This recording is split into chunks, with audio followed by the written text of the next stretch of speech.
A warm welcome to the Kremlin. Viktor Orban and Vladimir Putin, two self-styled strongmen battling Western liberalism, have developed a close relationship. I'm very glad that over the last years we have had balanced, predictable relations. That is not how Hungary's European Union partners see relations with Russia.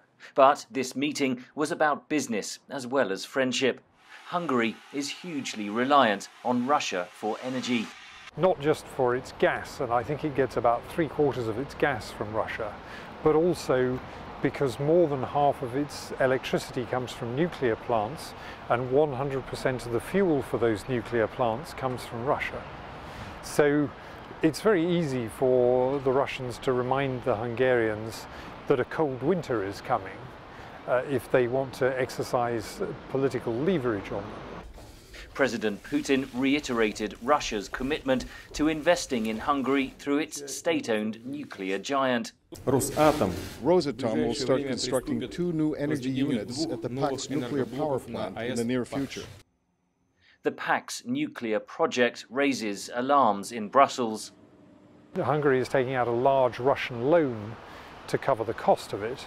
This is something which the Commission for a long time, the European Commission, resisted and tried to block.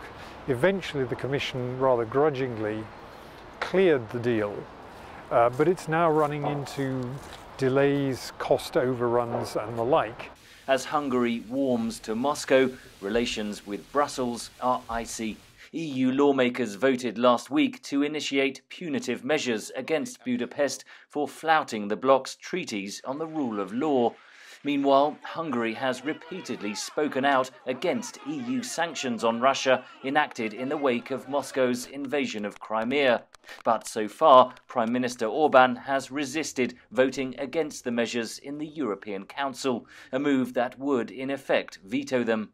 But it may be that as part of thumbing his nose at the rest of Europe, now that he faces sanctions over the rule of law, that he may decide that he can actually afford to block the sanctions on Russia the next time they come up for renewal.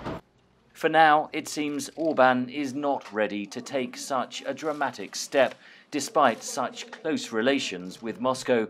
Henry Ridgwell for VOA News, London.